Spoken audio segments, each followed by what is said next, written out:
Preparing for retirement in Nigeria requires setting clear goals, understanding pension systems like the Contributory Pension Scheme, and assessing one's financial health through net worth calculations. Retirees should estimate costs while consistently saving in stable investments like real estate and the like. So to further educate us on this, I have Inyang Sami-Orungbe, who is the founder of the Bloombox Platform, join me. Thank you so much, madam, for joining us on the show. Thanks for having me here.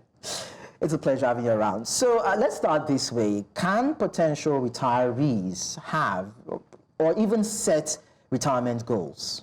Oh, for sure. Actually, they should. It's important to set clear goals for your retirement because that will then inform what you need to put aside towards it. And in all of this, you do have to have a budget. I would suggest that you use a pension calculator or a retirement calculator to calculate what is likely to be your financial needs when you retire. So towards that, you have to start early. The conversation for retirement for me should start very early in career, because then you have a long time horizon to plan. That is the best place to start. And that way you can kickstart your financial preparation. With law of compounding of interest, you are able to do pretty well by the time you retire. So yes, it's important to set very clear goals. So about the pension calculator, if I could put it that way, how does it work? Because I know people would say it's better to have a fund manager or a pension manager do that for you. Absolutely. You should have a pension manager. And I assume that if you are in employment in the formal sector, you are under the Contributory Pension Scheme, in which case you do have money set aside for you every month towards your retirement. But it's good to have at the back of your mind what is likely to be your financial needs when you retire. So most of the pension fund administrators have what we call the pension calculator on their website. It would be helpful to go there, plug in your figures, your number of years, and it gives you an idea of what you're likely to need at the time you retire. So you then know whether you're on the right track, because if you're contributing just under the CP as a Contributory Pension Scheme and you have an RSC, there are opportunities to do more. You have the voluntary, additional voluntary contribution, and if you're in the formal sector, of course, there's a micro pension scheme available to you. Yeah, so let's talk about the Contributory Pension Scheme and the micro pension scheme for the informal sector. Are there differences or they're the same? Let's have an understanding of the peculiarities. Oh, the micro pension scheme is pretty different, and as a matter of fact, I think it was launched in 2019 by the former president, Muhammadu Buhari. This was to then bring in people from the informal sector who were not part of the Contributory Pension Scheme. It's quite a flexible arrangement they have because you know the way they earn. So you are at liberty to choose how much you're contributing, how often you're contributing, weekly, monthly, whatever. The idea here is just to instill that discipline and make them part of that cover and understand that they, within their own sector, can put aside something towards their retirement. And it's been very useful for many of them so far. And I salute the National Pension Commission for doing this because it's quite a laudable effort. They were totally out of the picture, initially. So then how does the economy affect those in the informal sector with having to still remove a part of their income to put in the pension scheme? Because we know what the economy has been, saying, looking at the business environment a couple of years now. I tell you what, either way, it would affect you, whether you're in the formal sector or the informal sector. There's a bit of guarantee, I guess, but check this out. If you're in the informal sector, and you are not under this umbrella of the pension scheme, you could find yourself out of work some years down the line and nothing put aside. Because, savings and investment requires a lot of discipline. And if you have that at the back of your mind that this is towards the years when you would not be able to do anything. And what they enjoy as well is the investment, the asset management that the Contributory Pension Scheme enjoys. This is under very stringent rules by PENCOM, so their money is secure. As against taking it to wherever other source you wanted to. So I think it's something that everybody in the informal sector should key into. It's a guaranteed way of having a tidy sum, you know, when you are no longer working or doing your business. All right. So what about the voluntary contributions said to boost savings? How, you know, individuals and some bodies, you know, can actually benefit from this? Oh, yes. And this is something I usually advise people that are just coming to working life, because at that time you have, I would assume, less responsibility, so you're able to do a lot more and stretch yourself more where your finances are concerned. So yes, you're contributing to your retirement savings account under the CPS, right? But there's what you call the additional voluntary contribution, where you can stretch yourself a little harder and tell your HR person, I would like to contribute an additional sum, you know, in my AVC. It's still under the same investment climate, it's still, so that this way it delivers a lot more. You know, your nest egg when you retire is a lot more, because you have that opportunity to do that.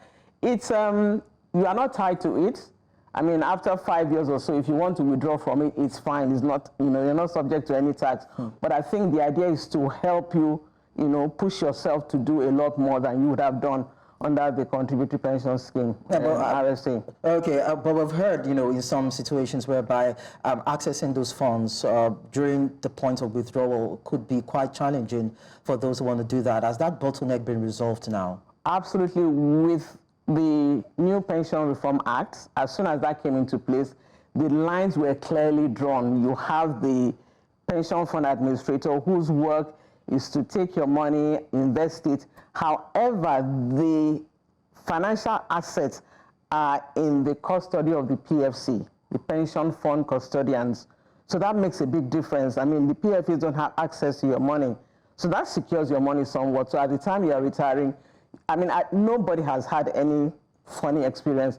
But I mean, and those were stories of the past, and you will know that what our parents went through.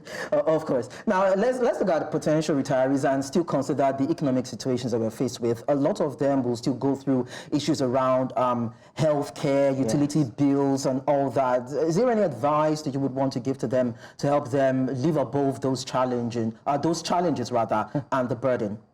Oh yes, I believe having a health insurance is a very good way to address that.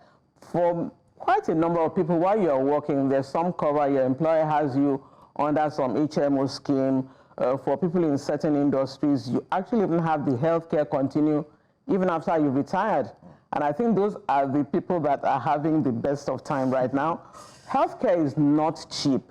So what you don't want is to pay every time you go to the hospital out of your meager retirement funds, if you understand what I mean. So if you have taken out a health insurance plan, you know, with any of the HMOs, then you are covered, there's peace of mind, there's any issue, and there may be issues. The older we get, the more, you know, issues we wake up with every other day. So yes, so that gives you that peace of mind, and you are able to do that and pay from your retirement fund. So yes, health insurance is a very good instrument. Okay, so is there a way that potential retirees can diversify their income streams? We know how challenging the economy can be, and of course there have been talks around multiple streams of income just in case something happens. What would be your advice? Oh, I mean, I would always put this forward to anybody I have the opportunity to speak with, that your take home, I mean, whatever you get from employer should not be all that you are getting, right? So once opportunities come up to have some other streams of income, and we are all blessed with many skills, you know, there are so many things. For some of us, you know, 9 to 5 has even robbed us of the opportunity of doing many of the things that we'd rather do. So my advice is stretch yourself a bit. I mean, in your spare time, weekends and all that you're not working, you know, kickstart something that is bringing in revenue to you, so that is just, you know, doing that on its own. And by the time you retire, you have a more, you know, decent, you know, pots of funds for you to access. That could be maybe buying property and renting it, right? Yes, you need to first recoup how much you invested, but trust me, if you started early, you know, the windfall begins to come after you finish paying for the property. And there are so many other things. I mean, if you want to invest in a business that somebody is starting, there's nothing wrong with being an angel investor, right? So somebody else is doing the work, but you are cleaning out, and it's a win-win. And there are so many other opportunities where you get to use your skill to make additional income, you know, on a day-to-day, month-to-month, whatever basis. And I think that should be everybody's plan. So what about those who, in one way or the other, have secured loans, either for personal running costs or for corporate costs, and they get to run into debt at some point? How do you think that impacts their retirement plan? It would. I mean, I would always advise that if you have any high interest loan, plan to pay it down before you step out of employment, when you'll be getting regular income, right? If you can. I mean, that, because really sometimes you can't. But where you can't, you are not in a very good place, if I might say, because you then have to take out of your already not so sufficient retirement funds to service that kind of debt.